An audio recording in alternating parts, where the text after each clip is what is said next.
सहनाववतु सहनौ भुनक्तु सह वीर्यंकरवावहै तेजस्विनावधीतमस्तु मा विद्विषावहै. ओम शांती शांती शांती. अखंडमंडलाकारं व्याप्तं येन चराचरं तत्पदं दर्शितं येन तस्मै श्री गुरवे नमः. अज्ञानतिमिरान्धस्य ज्ञानाञ्जनशलाकया चक्षुरुन्मीलितं येन तस्मै श्री गुरवे नमः. गुरुर्ब्रह्मा गुरुर्विष्णु गुरुर्देवो महेश्वरः गुरुरेव परं ब्रह्म तस्मै श्री गुरवे नमः.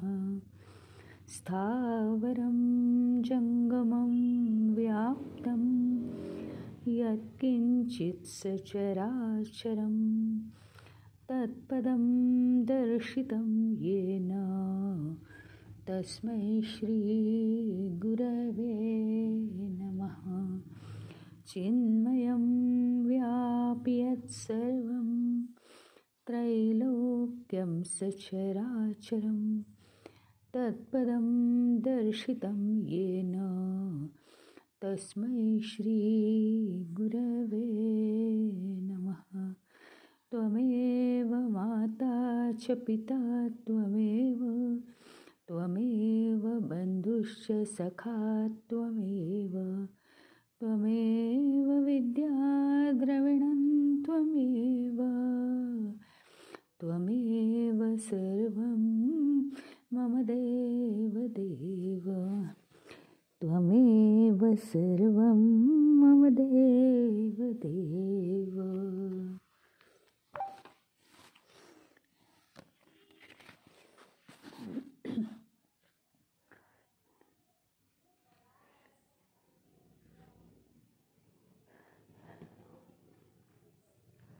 आता आज आपल्याला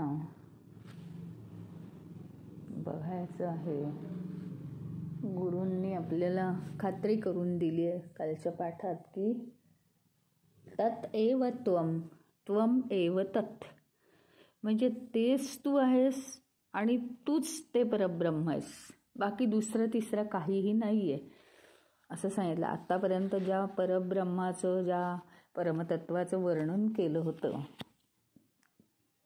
ते परमतत्व म्हणजे काही दुसऱ्या कोणाची गोष्ट सांगत नाही आहे मी, तर ते असं सुंदर जे परमतत्व आहे, कशातही मायेमध्ये न अडकणारं, अलिप्त राहणारं, पण तरीसुद्धा सगळ्याला प्रकाशित करणारं,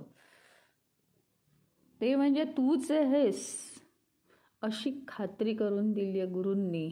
आता ते कसं त्याचा अनुभव घ्यायचा त्याच्यासाठी ते अजूनही जास्ती एक्सप्लेन करतायत. हाच विषय आपल्याला पुढच्या काही श्लोकांमध्ये जास्तीत जास्त स्पष्ट होणार आहे.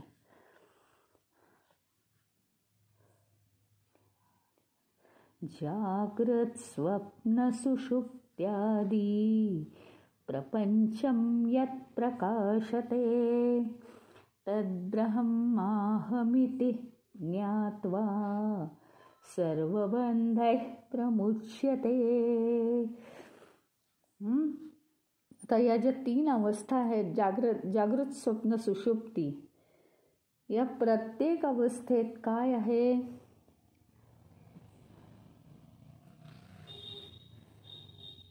की ते या प्रत्येक अवस्थेतला जो प्रपंच आहे, प्रपंचम यत् प्रकाशते, या प्रत्येक अवस्थेतला प्रपंच जे प्रकाशित करतो असं ते ब्रह्म जे आहे, तद ब्रह्माह अहम इति, तद ब्रह्म अहम इति, ते ब्रह्म म्हणजे मीच आहे अशी सर्व बंधै प्रमुच्यते. आणि ज्ञात्वा, ज्ञात्वा म्हणजे अनुभव घेऊन, असा अनुभव घेऊन जो मनुष्य राहतो तो सर्व बंधे प्रमुच्यते, सगळ्या बंधांमधून तो मुक्त होतो, असं स्पष्ट केलेलं आहे. आतापर्यंत तर आपण तो परमात्मा काय करतो तर तो प्रकाशित करतो सगळ्याला, बरोबर आहे. ट्यूबलाईटचा प्रकाश काय करतो, तो खोलीतल्या वस्तूंना प्रकाशित करतो. इतकंच आपण आत्तापर्यंत ऐकलं. पण या तीनही अवस्थांना प्रकाशित करणारा हा दुसरा तिसरा कोणी नाहीये. या तीनही अवस्थांना जो प्रकाशित करतो तो कोण आहे?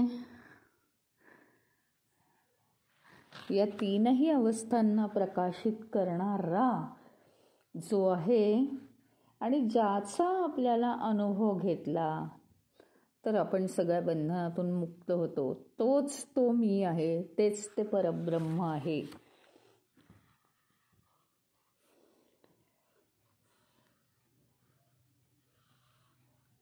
तीनही अवस्थांमध्ये सगळे जीव आपल्याला जे वेगळे वाटतात ते सगळे जीव वेगळे नसून काय आहे, सगळे जीव म्हणजे एकच आहेत. म्हणजे जागृत अभिमानी जीव आपण पाहिलं ते सगळे वेगवेगळे आपल्याला भासतात. त्या अवस्थेमुळे ते आपल्याला वेगळे भासतात. परंतु काय आहे, ते एकच आहे.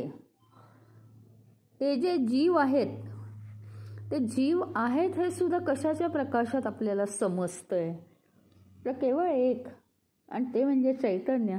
आणि ते चैतन्य म्हणजे जगातली दुसरं कोणी व्यक्ती किंवा दुसरं काहीतरी नसून ते स्वतः मी आहे. ह्याचा आपण जास्तीत जास्त अनुभव घेण्याचा प्रयत्न केला पाहिजे, असं गुरुचं म्हणणं आहे.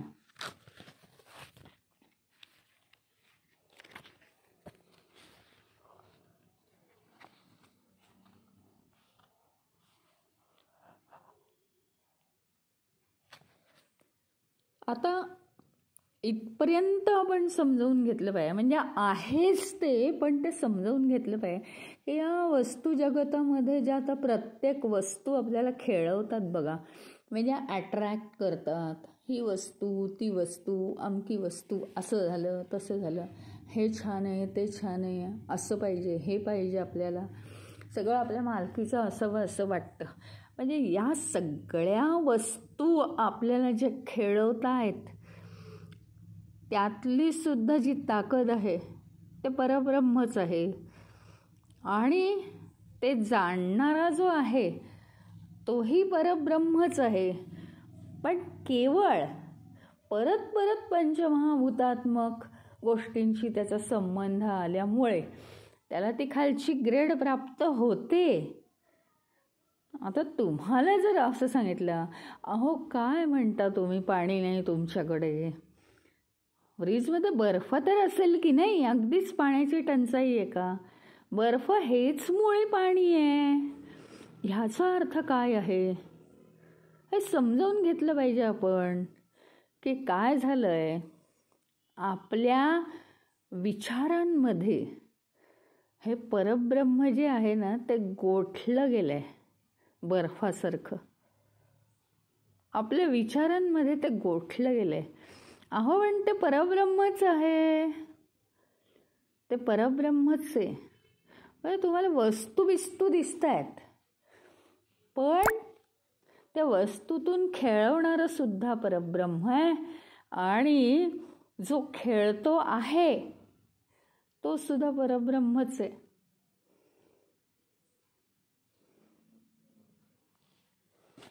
समजायला कठीण आहे, पण एकच एक चैतन्य सगळीकडे आहे. ह्याच्यासाठी आपण हे शिकतो आहोत की सगळं शेवटी तेच आहे. आणि हे जर समजलं तर आपल्याला काय कमी आहे? खेळवणारं तेच आहे म्हटल्यावर काय कमी आहे? काहीच कमी नाही आहे ना.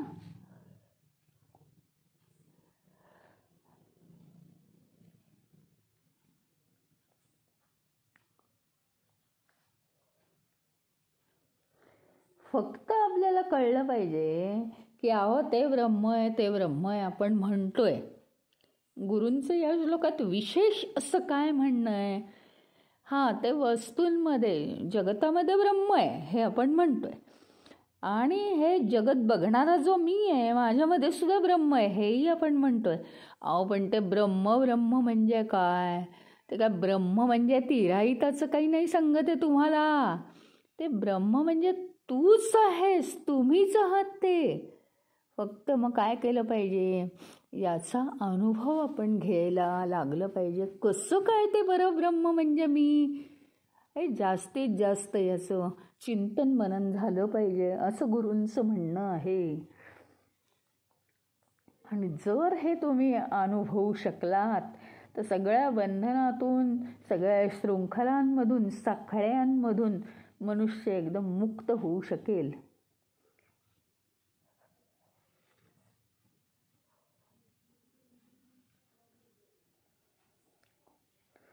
आपल्या शृंखला म्हणजे काय? मनाचे विचार, शरीराबद्दल मी मी मी, माझं माझं माझं भाव, ह्या सगळे शृंखला आहेत. आणि त्या शृंखला म्हणजे साखळी अडकवून ठेवल्या एकमेकांमध्ये, पाय अडकलेत, त्या अतिशय दुःखदायक आहेत. आणि खरं म्हणजे इतकी सुंदर अभिव्यक्ती या मनातून, या देहातून, या बुद्धीतून होऊ शकते, पण मी आणि माझं हे इतकं दुःखदायक आहे, पायात पाय पायात पाय अडकलेले आहेत, की त्याच्यामुळे होतं काय? तर आपल्या देहाला, आपल्या मनाला अनेक गोष्टींची भूक लागली आहे, पण ती भूक भागवण्यासाठी जी साधनं हवी आहेत त्याची मात्र पात्रता कमी पडते. ती का कमी पडते? कारण आमची भूक कशाने भागणार आहे? त्या आनंदमय अशा परब्रह्मानी. ती प्राप्ती आम्हाला होतच नाही आहे.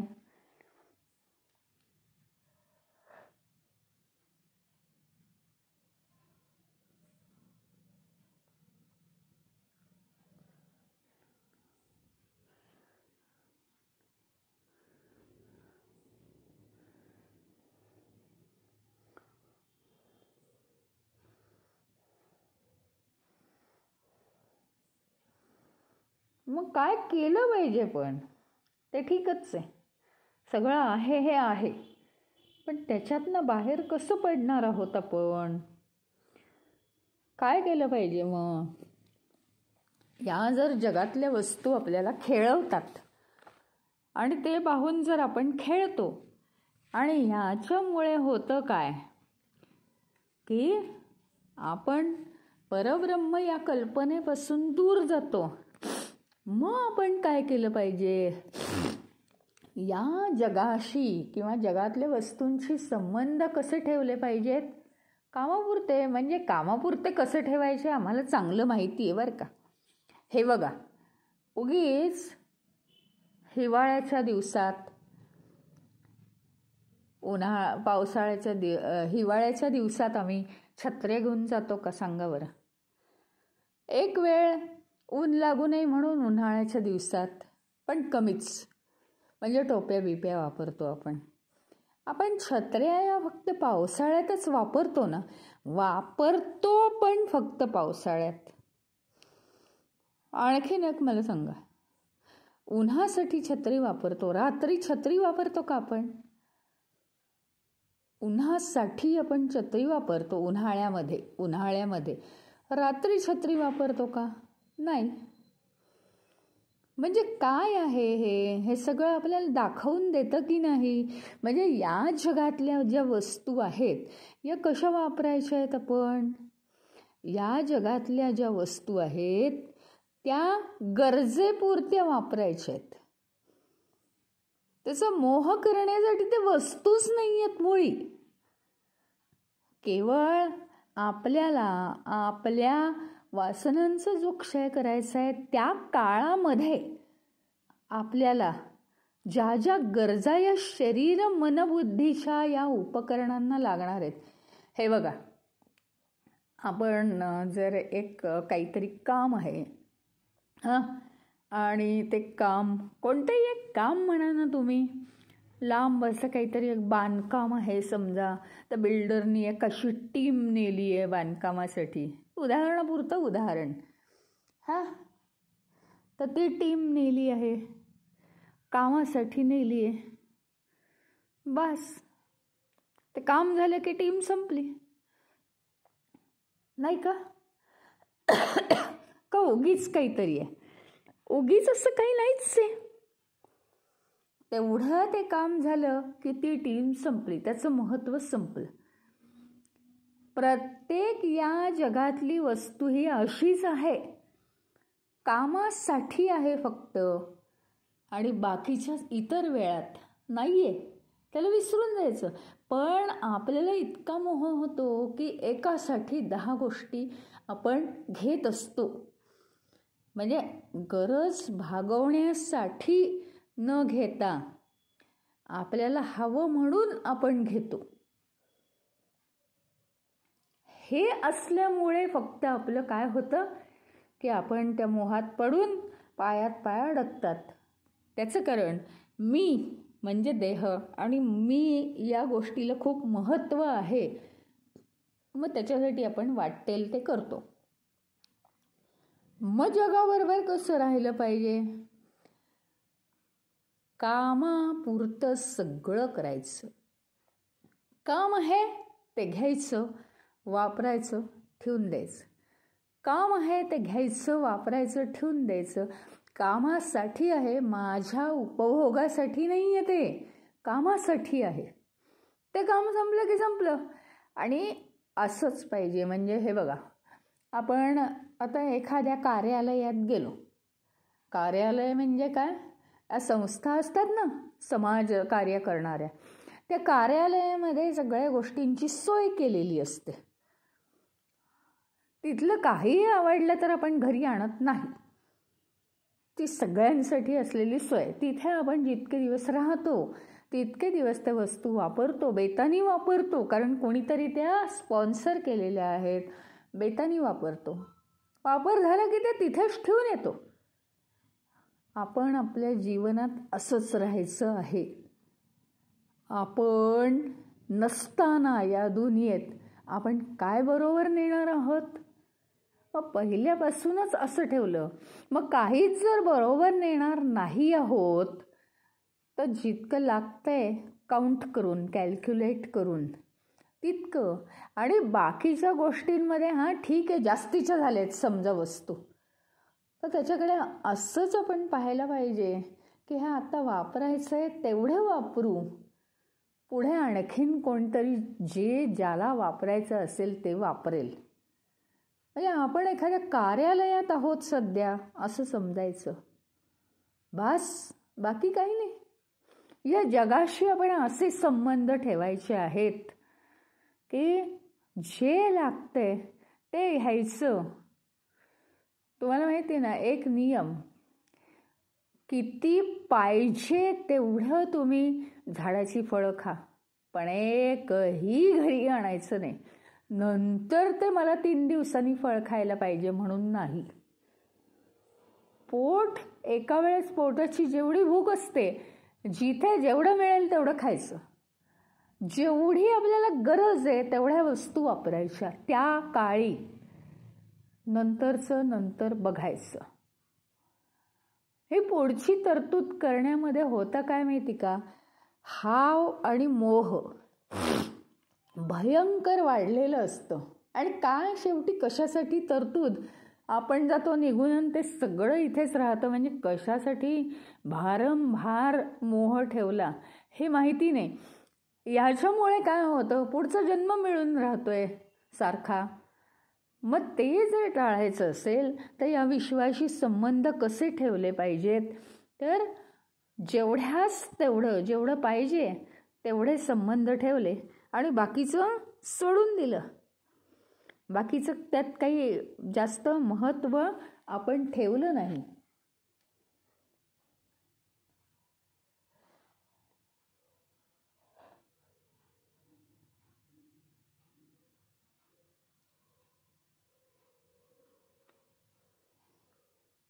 आणि त्याच्यामुळे मग आमचं ध्यान लागत नाही.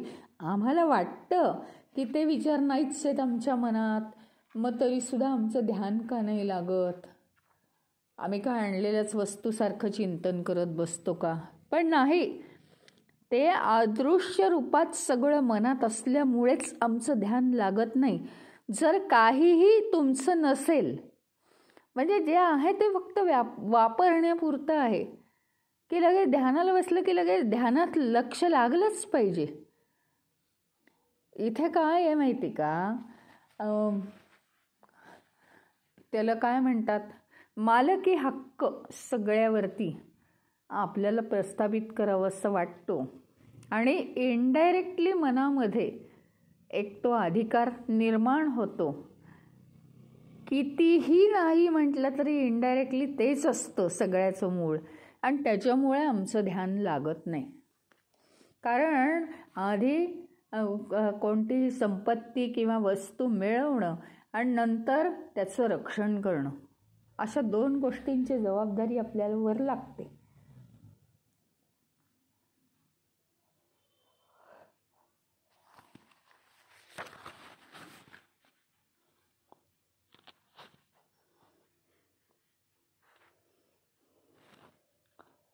मग पुढे हे सांगून पुढे म्हणतात, त्रिषु धामसु यद्भोग्यं भोक्ता भोगश्च यद्भवेत् तेभ्यो विलक्षणः साक्षी चिन्मात्रोऽहं सदाशिवः. त्रिषु धामसु यद्भोग्यं म्हणजे 3 जे लोक आहेत त्या 3ही लोकांमध्ये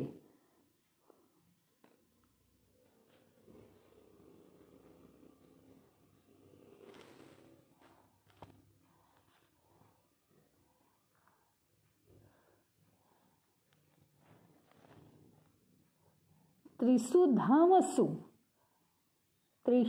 धामसु यद्भोग्यं भोक्ता भोगश्च यद्भवेत्. भोग्यम भोक्ता आणि भोग. भोग्यम म्हणजे भोगण्यायोग्य, भोक्ता म्हणजे भोगणारा, आणि भोग म्हणजे ती क्रिया, भोगण्याची क्रिया. हे घडतं. कशामध्ये घडतं? त्रिषु धामसु, 3ही लोकांमध्ये, त्रैलोक्यामध्ये हे घडतं. तेभ्यः विलक्षण साक्षी,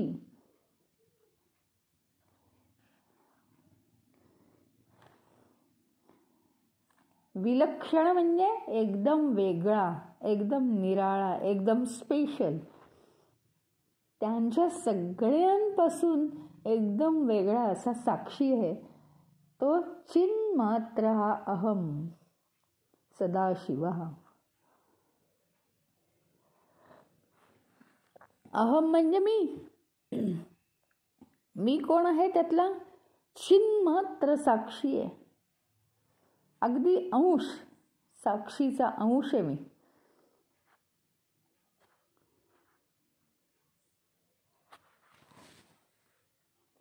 भोग्य, भोक्ता आणि भोग हे 3ही मी नाहीये.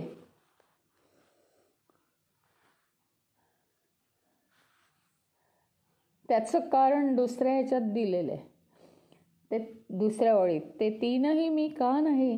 कारण यांच्यापेक्षा अत्यंत विलक्षण आहे मी, अत्यंत वेगळा आहे. ते लगेच ओळखूच येईल. भोक्ता भोग आणि भोग्य या 3ही गोष्टी मी नाहीच आहे, तर मी एकदम विलक्षण आहे, वेगळा आहे. आणि कसा आहे तर अतिशय छोटीशी मात्रेत असलेला हा मी चिन्मय आहे.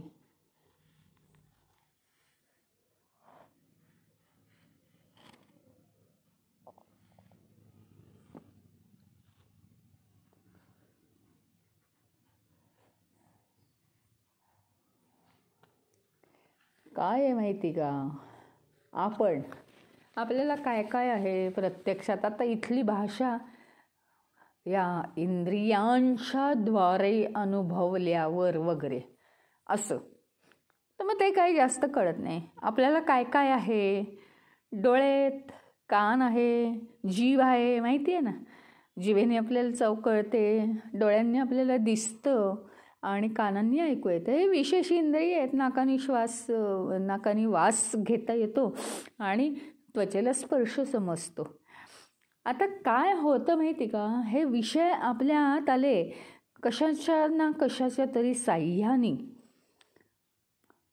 कुठलंही आपण काही बघितलं असेल किंवा काही विशेष ऐकलं असेल आपण, तर काय होतं, या ज्ञानेंद्रियांच्या साह्याने काय होतं, या जगाशी आपले संबंध प्रस्थापित होतात. त्याचं कारण एकच आहे, आमच्या मनाला त्याच्यात ताबडतोब इन्व्हॉल्व व्हायला आवडतं, डुबकी मारायला आवडते. हे काय आहे, ते काय आहे, हा विषय कोणता चालला आहे, तो विषय काय चालला आहे. बस मनाचा हा गुणधर्म आहे की प्रत्येक गोष्टीत आपलं डोकं खूप सैस. आपल्याला 5 ज्ञानेंद्रिय आहेत. ती ज्ञानेंद्रिय कशासाठी आहेत, खरं सांगायचं म्हटलं तर आपला हा जो जीव आहे, ह्या जीवापासून म्हणजे नराचा नारायण करण्याची ही जी यात्रा आहे, त्याला ते उपयोगी पडावं. त्याच्यासाठी आपल्याला हे राहावं लागणार आहे, दक्ष राहावं लागणार आहे, आजूबाजूला काही होऊ नये. म्हणजे देहाला सुद्धा सुरक्षित ठेवण्यासाठी हे आहे. त्याचप्रमाणे आपण काय म्हणायचं, डेव्हलप होण्यासाठी आहे सगळं काही. इम्प्रूव्हमेंट झाली पाहिजे आपल्यामध्ये, सगळी हे झाली पाहिजे, सुधारणा झाली पाहिजे. ह्याच्यासाठी हे सगळं आहे. ह्याच्यासाठी ही इंद्रिय आहेत. बाहेरून काही ज्ञान आपल्या आतमध्ये येतं, मग त्याच्यावरून आपण ठरवतो काय. सपोज आज सांगितलं, आज बसचा संप आहे, आम्ही आज जाणार होतो पुण्याला, नाही कॅन्सल. कोणी म्हणे आम्ही आज जाणार होतो ह्याला कशाला, काय ते सातारा, कराड, काही घ्या ना तुम्ही, नागपूर. अरे बरं झालं नाही गेलो, आज कॅन्सल झालं आमचं, आज तर संप होता एसटीचा. अरे म्हणजे काय झालं, हे कानांना काहीतरी आपल्याला ऐकायला मिळालं किंवा डोळ्यांना ती न्यूज पाहायला मिळाली. ह्याच्यासाठीही इंद्रिय आहेत ॲक्च्युअल. म्हणजे या जीवाला सुरक्षित ठेवण्यासाठी, या जीवाला आजूबाजूच्या विश्वाची माहिती कळण्यासाठी आणि या जीवाच्या सापेक्ष त्याला सारखी माहिती मिळत राहण्यासाठी आणि हा जीव सुरक्षित राहण्यासाठी, त्याचप्रमाणे हा जीव डेव्हलप होण्यासाठी ही इंद्रिय आहेत. पण इंद्रियांमध्ये 6वं इंद्रिय म्हणजे मन म्हटलं जातं. आणि ते मन आपण गीतेतही शिकलो, मन हे इंद्रियांचा मित्रच आहे, खास दोस्त आहे. तो इंद्रियांना सोडत नाही, उलट इंद्रियांबरोबर बाहेर जातो, स्वतःची कामं सोडून सारखा बाहेर असतो तो आणि भटकत राहतो. आता मनाचा हा जो गुणधर्म आहे, ह्याच्यामुळे ही इंद्रिय जी आहेत, इंद्रियांचं काम तेवढं ती करत नाहीत, तर मन हे काय होतं, त्याच्यामुळे सारखं एक्साईट होतं आणि स्वतःचं काम सोडून बाहेर जातं. तर मन हा त्यांचा दादा असल्यामुळे दादा खुश होतो ना, मग ती इंद्रिय अजून त्याला इन्फॉर्मेशन पुरवत राहतात आणि असं मनाला प्रेरणा देत राहतात ही इंद्रिय. त्याच्यामुळे आपण भरकटत जातो. इंद्रिय ही प्रत्यक्षात कशासाठी आहे तुम्हाला कळलं. आता कर्मेंद्रिय ही कामांसाठी आहेत, ते तर आपल्याला चांगलं माहिती आहे. पण कर्मसुद्धा आपली विशिष्ट पद्धतीने व्हावी म्हणून ज्ञानेंद्रिय आहेत. म्हणजे ज्ञानेंद्रिय काम करतात बरंच मोठं, पण ज्ञानेंद्रियांना मनाची जर का भूल लागली तर मग ती बिघडतात, जास्तीत जास्त नको ती माहिती आणून टाकतात आणि त्याचा आधार घेऊन मन आपली काल्पनिक दुनिया खूप वाढवतं आणि त्याला सगळं जे जीवनाचं जे गांभीर्य आहे, हां, मी चैतन्य आहे या विषयाबद्दलचं आपलं सगळं गांभीर्य मन नष्ट करून टाकतं. इतक्यापर्यंत ते खेळ हा होऊ शकतो. मग याच्यातनं आपण परत हेच केलं पाहिजे की आपण काय केलं पाहिजे, इंद्रियांवर विजय मिळवणारा वगैरे पूर्वीच्या कथा ऐकल्यात ना आपण पुराणात, की हा राजा असा होता, इंद्रिय निग्रही होता, इंद्रियांवर विजय मिळवलेला होता. म्हणजे काय की मनाला वाटेल ते तो करत नव्हता. म्हणजेच काय, तो ध्यानात मग्न होत असे. ध्यानात मग्न होता आलं पाहिजे, किंवा जगाबरोबर आपलं मन फिरत राहणं हे होता कामा नये. आपण अलिप्त होत गेलं पाहिजे.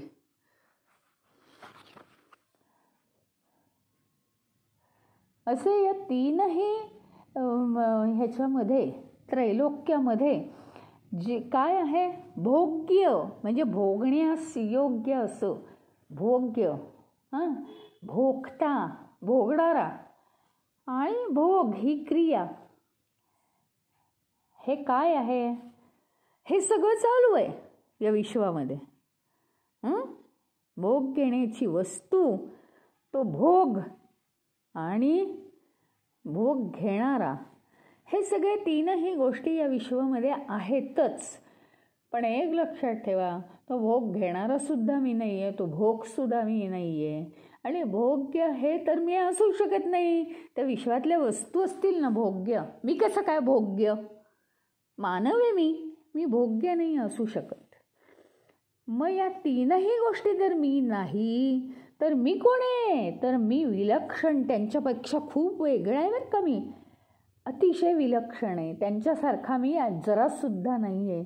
छिन मात्रोहम, चित मात्रा, चैतन्याची मात्रा, एवढीशी मात्रा माहिती आहे ना, ती सुच्छेखर मात्रा. ती मात्रा म्हणजे काय, एक मात्रा, दोन मात्रा, एवढेशे वेढे घ्या त्याचे, झालं, ते झालं औषध. मात्रा म्हणजे अंशरूपात, असं अंशरूपात अतिशय विलक्षण या सगळ्या भोगांपेक्षा, भोग्य वस्तूंपेक्षा मी आहे, तो जाणता आला पाहिजे.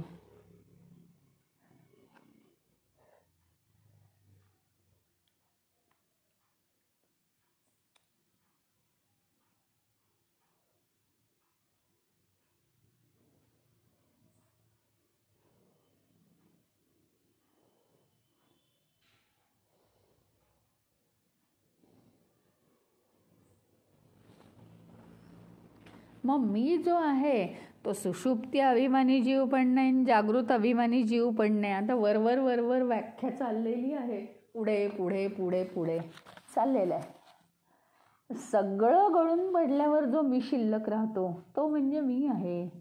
सुषुप्ती सुद्धा मी नाही असं का म्हटलेलं आहे. सुषुप्ती सुद्धा मी नाही, कारण ती अवस्थांमधली एकच आहे. आणि तिथे परत कोण कार्य करतोय, सुषुप्ती अभिमानी जीव कार्य करतोय. जीव तर मी नाहीये, हे दुसरी गोष्ट. सुषुप्तीमध्ये अजून एक काम आहे. सुषुप्तीमध्ये 3 गोष्टींचा अभाव असतो ना, म्हणजे देह मन बुद्धी इंद्रिय सगळ्यांचाच अभाव असतो. मग कशाचा तरी अभाव म्हणजे मी आहे का, चैतन्य. चैतन्य म्हणजे काय, अभाव की काय, अहो नाही. अभाव कसा असेल, चैतन्य म्हणजे परिपूर्ण भरलेलं, मग कसं काय अभाव असेल.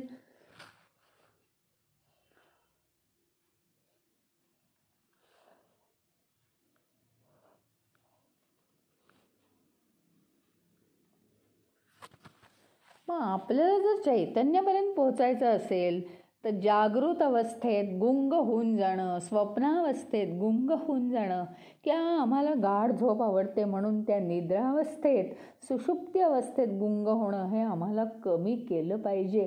कुठेही हा जीव जर का रमला नाही, चला मला कुठे जायचंय, चला मला कुठे जायचंय, चला अजून पुढे चालायचंय, म्हणजे प्रवास चालू आहे. असं आपल्याला समजलं पाहिजे. आता बघा ना तुम्ही, ट्रेनमधनं आपण उतरलो आहे मधल्या स्टेशनवर, जायचं आहे पुढे, पण आता काय, तिथं काहीतरी चहा घ्यायला वगैरे उतरलो, काहीतरी अजून दिसलं, वडापाव दिसला, भूक लागली होती, हां, म्हणून काय आपलं लक्ष नसतं की काय ट्रेन गेली तरी.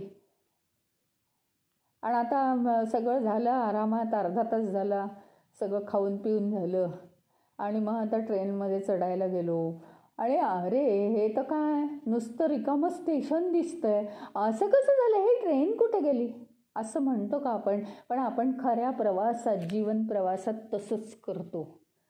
जीवन तर खूप पुढे पुढे चाललंय. जीवनाच्या प्रवासाची ही जी ट्रेन आहे ना, ट्रेन म्हणजे काय, आपलं वाढतं वय, आपल्या जीवनातले दिवस खूप पुढे पुढे पुढे पुढे पुढे पुढे निघून चालले. त्या मानाने आमची अंडरस्टँडिंग लेव्हल जी आहे तिथेच आहे. अजून लहानपणचे पतंग गोट्या गेलेले नाहीत आमचे. पण मग स्टेशनवर पाहावं तर ट्रेन निघून गेलेली आहे. मग झालं, मग जाऊ दे, याच स्टेशनवर थांबूया, मग दुसऱ्या जीवामध्ये प्रवेश करूया आणि मग पुढचा जन्म घेऊया. वाढत्या वयाबरोबर अंडरस्टँडिंग येणं म्हणजे ट्रेनमधनं प्रवास करणं. नाही तर प्रत्येक स्टेशनवर, म्हणजे या सृष्टीतल्या प्रत्येक भोगाबरोबर थांबून थांबून थांबून ते भोगत राहिलो आपण, तर काय होणार आहे? प्रत्येक स्टेशनवर ट्रेन निघून जाणार आहे आणि सारखं तिकीट काढलेलं असणार आहे पुढे जायसाठी. पण काही आपण आपल्या गंतव्यस्थानी पोहोचूच शकणार नाही, कारण आम्हाला अजून बरेच समोसे, वडापाव, कचोरी, चहापाणी खायचं आहे स्टेशनवर उतरून. त्यामुळे ते तसंच होत राहणार. गाडी कधी निघून जाते, आमच्या जीवनाची वर्ष आयुष्याची कधी पुढे निघून जात आहेत ते आम्हाला काही कळत नाही. पण आता हातात राहिलं नाही, आता थकलो, आता जाऊ दे, बघू पुढच्या जन्मी जे होईल ते होईल. बस ट्रेनमध्ये न चढता त्या स्टेशनवर तसेच बसून राहिलो आपण कडमडत. मग जेव्हा दुसरं देह आपल्याला मिळेल, त्याची ताकद मिळेल, तेव्हा कुठे ट्रेनमध्ये चढावंसं वाटेल आणि हा प्रवास पुढे चालू होईल. त्याच्यात मध्ये बरीच वर्ष, बराच काळ लोटलेला असेल, त्यामुळे लिंक लागत नाही. तुम्हाला माहिती आहे, एखादं काम आपण जर घेतलं करायला, तर ते काम कसं असतं, हां मला हे काम आहे ना, घेतलं आहे, मोठं काम आहे, 2 महिन्यात आपण पूर्ण करणार. अरे बिल्डर घर बांधतो, तो शब्द देतो, हां तुम्हाला 1 वर्षात घर बांधून मिळेल बरं का, आणि 1 वर्षाचं भाडं मी भरतो बरं का, शब्द देतो ना. नाही तर काय त्या कामाची लिंक लागणार आहे? आमचं काय झालं आहे, आमची जी कर्मांची पूर्ती करायची आहे ना, त्याची आम्हाला लिंक का नाही लागत? कारण या जीवनामध्ये प्रत्येक स्टेशनवर, प्रत्येक भोगामध्ये आम्ही भरकटत जातो आहे, पूर्णपणे त्याच्यात डुंबून जातो आहे आणि तिथेच थांबतो आहे. जग म्हणजे काय, जत्रा आहे, जत्रा आहे ती, तिथेच आपण अडकतो आहे. हे बघ ते बघ ते बघ, त्याच्यात आकर्षित होऊन जातो आहे. आणि आपण आपल्याला कुठं जायचं आहे, इवन घरी जायचं आहे हेही विसरतो आहे. आणि म्हणून मला तो श्लोक आवडतो संस्कृतमधला, की अरे सकाळी म्हणजे घरातनं निघाला आणि रस्ता चुकला, तर तो जर एखाद वेळेस संध्याकाळी परत आला तर तो भ्रमलेला आहे असं म्हणता येणार नाही. निदान तो रात्री तरी परत आलेला आहे सूर्यास्तापर्यंत किंवा सूर्यास्त झाल्यावर. पण घरातनं निघालेला मनुष्य जर रस्ता चुकला म्हणून परत आलाच नाही, तर मात्र तो खरा भ्रमलेला आहे. हे मुलांच्या लेसनमध्ये आहे, पण ते मला एवढं भावलंय की काय सांगू, की आपण किती हरवलेलो आहोत.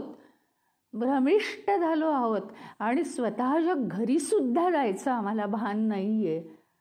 हे केवढं मोठं म्हणजे भ्रमवणाऱ्या या सगळ्या गोष्टी. केवळ मी स्वतः कोण आहे आणि मला कुठे जायचं आहे, माझं घर काय आहे, हेच मला आठवत नाही आहे, समजत नाही आहे, हे आपण म्हणू शकत नाही. कारण आपण सगळेच जण या शास्त्राचा मुळे अभ्यास करतोच आहोत.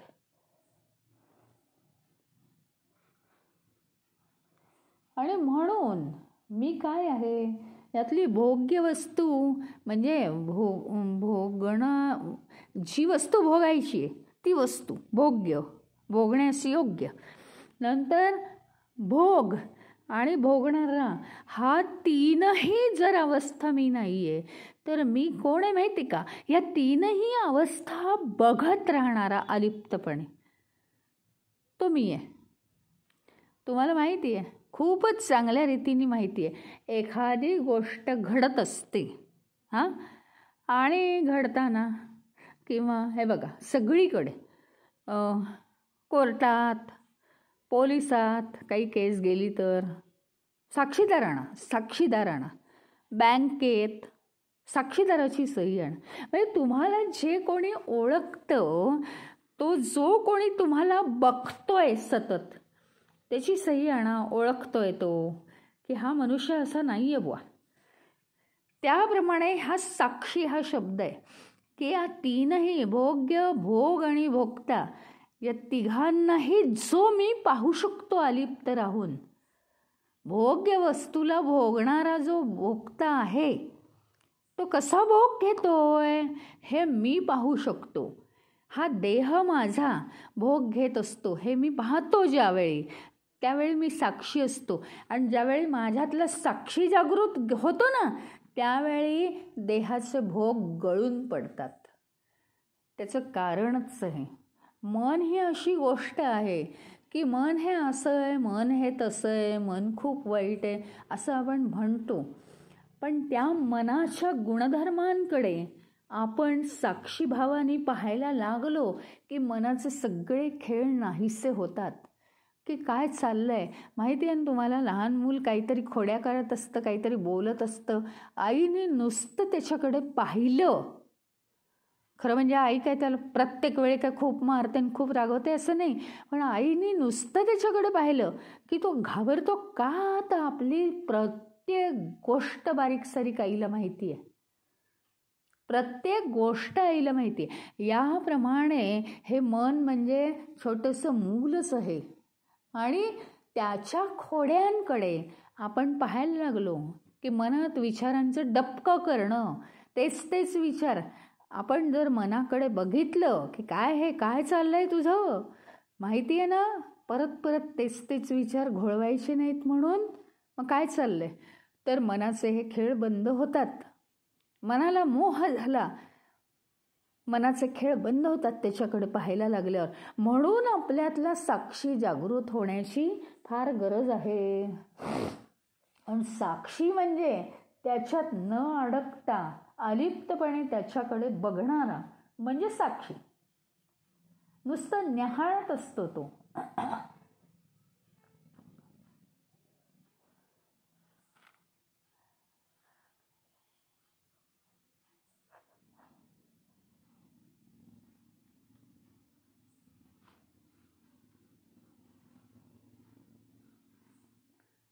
असं आपलं पाहिजे जीवनात. आपल्या प्रत्येक स्तरावर म्हणजे देहाच्या स्तरावर काय चाललंय आपण बघत राहिलं पाहिजे, मनाच्या स्तरावर काय चाललंय आपण बघत राहिलं पाहिजे, बुद्धीच्या स्तरावर काय चाललंय, सकाळ दुपार संध्याकाळ आपल्या जीवनात काय काय घडतंय. हां, हे बघा ऑटोमॅटिकली बुद्धी चालणारच आहे, व्यवहार होणारच आहेत. ते आपल्याला शिकवावे सुद्धा लागले नाहीत. आपण जन्माला आलो आणि जसजसे मोठे झालो आपण आजूबाजूला पाहून शिकलो कसं वागायचं, काय करायचं, जशास तसं कसं वागायचं, पैसे कसे वाचवायचे. हां, हे सगळं आपण शिकलेलो आहोत. आपल्याला त्या काही गोष्टी शिकवायला लागलेल्या नाही आहेत. शिकवायला लागतं काय, तर सगळं हे आपण जर अलिप्तपणे पाहिलं तर काय होतं, की आपण साक्षी बनतो, म्हणजेच आपण कशातही अडकत नाही आणि त्यामुळे आपली जीवनातली दुःख कमी होतात.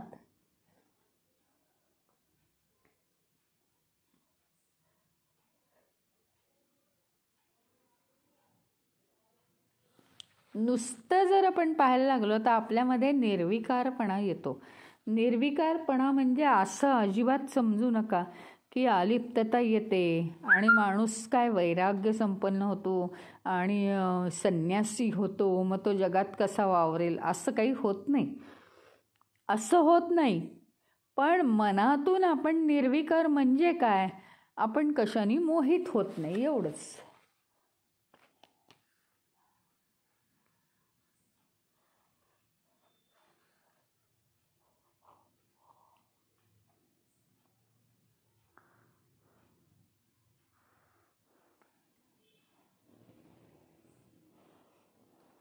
आता कसं आहे की एखाद वेळेस तुम्ही म्हणाल हो हो मी त्या सगळ्या गोष्टींकडे दिवसभर अलिप्तपणे पाहत असतो, असं म्हणाल तुम्ही.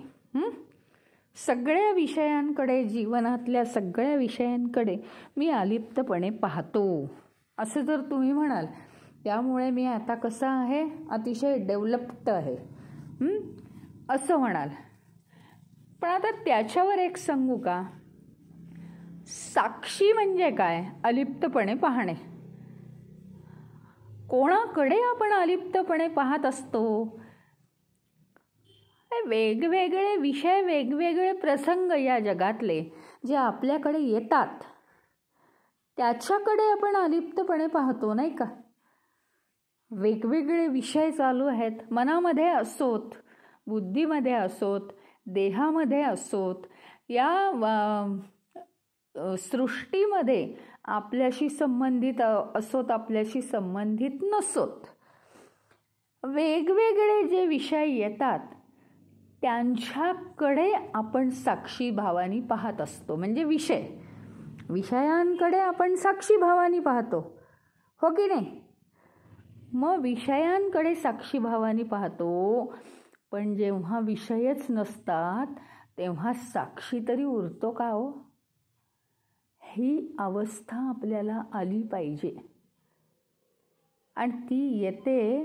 साक्षीभाव ठेवायला लागलं की हा साक्षी सुद्धा कधी निघून जातो आणि केवळ अनुभव कसा राहतो हे आपल्याला कळतच नाही. ही खरी अवस्था. म्हणजे जितकं जितकं जितकं जितकं या मार्गावरून पुढे जाऊ तितकं तितकं समजेल की साक्षीभावाने पाहणं म्हणजे आम्ही स्वतःला ग्रेट समजत होतो. अरे पण साक्षीभावाने कशाला पाहायची गरज पडते मला सांगा ना तुम्ही. साक्षीभावाने गरज का पडते पाहायची, कारण तिथे विषय आहेत म्हणून त्यांच्याकडे आम्ही साक्षीभावाने पाहतोय. पण आता आमच्या मनातच विषय नाही, बाहेर असू दे कितीही विषय, पण ध्यानाला आम्ही बसलो की एकही विषयच नसतो आमच्या मनात. मग कुठला साक्षी आणि कुठलं काय, सगळं साक्षी, विषय, ध्यान हे सगळं एक होऊन जातं. ती अवस्था म्हणजे परब्रह्म अवस्था. ती अवस्था सगळ्याच्या अतीत आहे.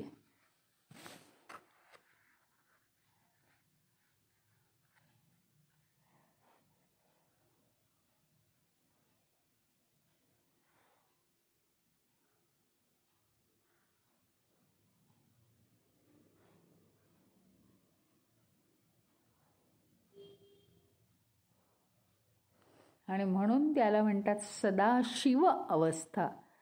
सदा शिव म्हणजे पवित्र, मंगल अवस्था.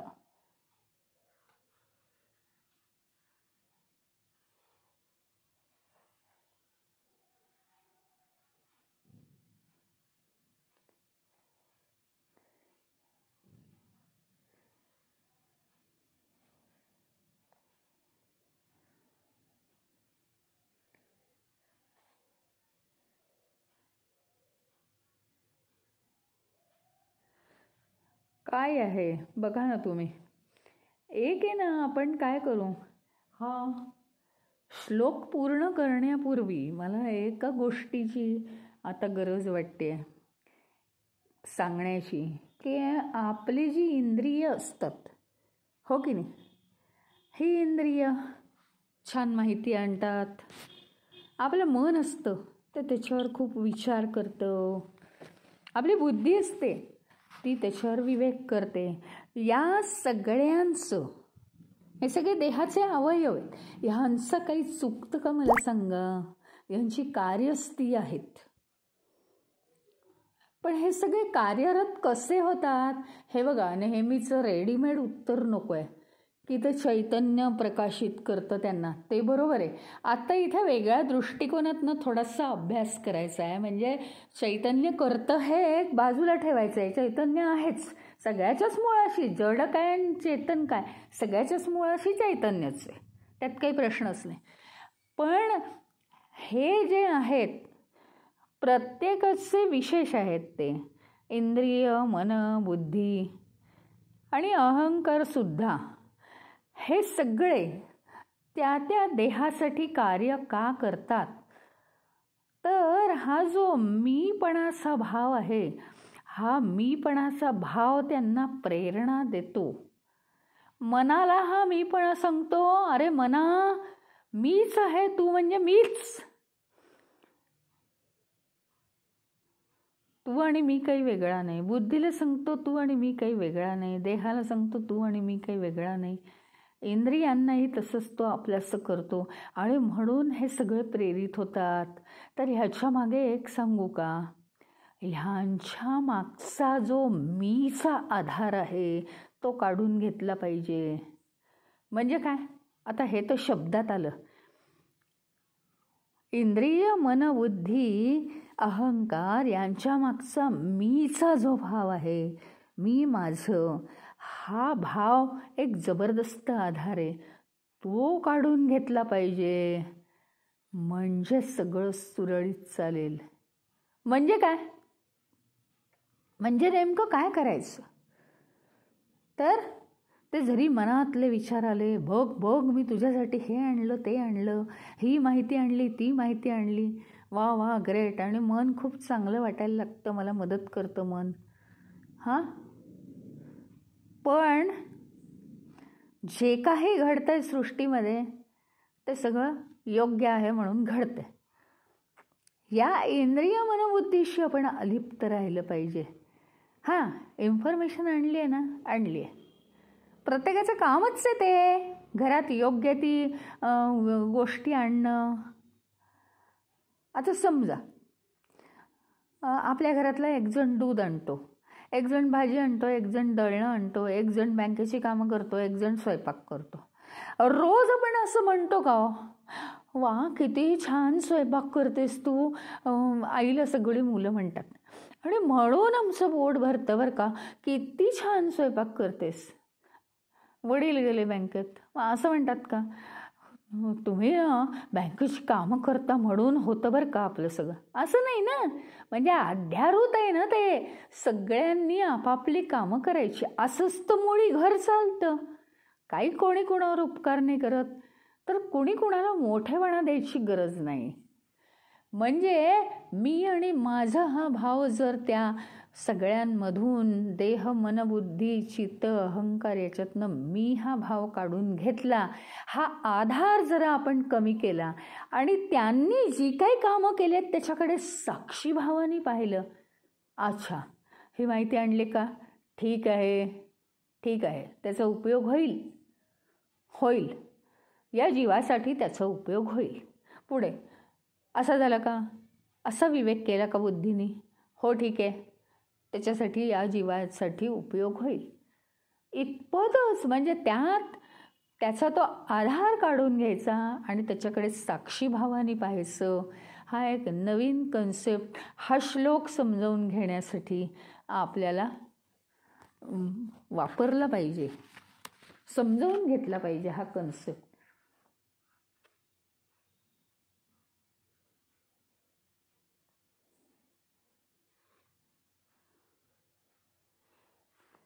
आणि मग मी म्हणजे जर ते परब्रह्म आहे, तर माझ्यामुळेच सगळं जन्माला येतं आणि माझ्यामुळेच सगळं स्थिर राहतं, असं ते ब्रह्म म्हणजे मी आहे हा उद्याचा विषय आहे. विचार करण्यासाठी सांगितलं.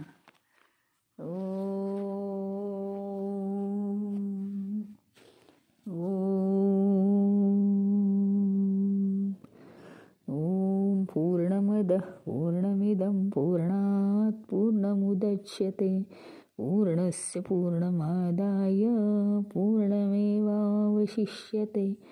ओम शांती शांती शांती. हरि ओम. श्री गुरुभ्यो नमः.